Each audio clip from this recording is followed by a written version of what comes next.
कई सारे लोग जब इतिहास के बारे में बातचीत होती है तब कहते हैं कि इतिहास को तोड़ा गया, मरोड़ा गया।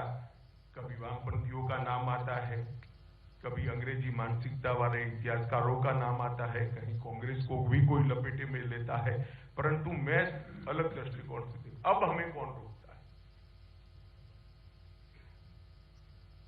मैं आज इस मंच से इतिहास के विद्यार्थियों का और इतिहास को पढ़ाने वाले प्राध्यापकों का आह्वान करना चाहता हूं कि हमारे देश के गौरव को व्याख्यायित करे इस प्रकार से, कोई तोड़ मरोड़ करे बगैर वास्तवदर्शी गौरवमयी इतिहास की रचना अब हो सकती है या नहीं हो सकती।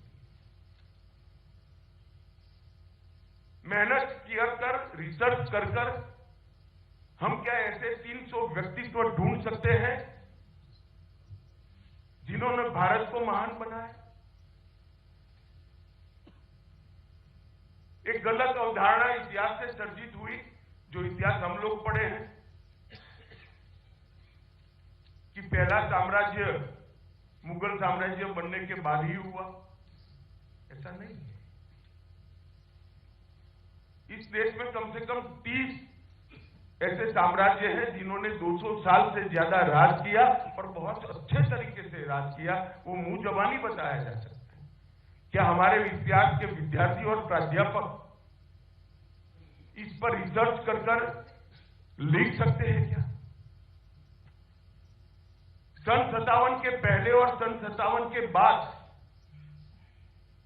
कभी भी इस देश के किसी भी कोने ने अंग्रेजों को स्वीकारा नहीं है। एक एक इंच जमीन के लिए उनको संघर्ष करना पड़ा है, लड़ना पड़ा है। ये क्या संघर्ष नहीं है आजादी बरकरार रखने का, आजादी को बचाकर रखने का? इसको क्या इतिहास में स्थान नहीं मिलना चाहिए? ढेर सारे ऐसे लोग थे जिन्होंने सन 57 की क्रांति के लिए कुछ न प्राप्त होने की स्थिति में भी ये लड़ाई लड़ी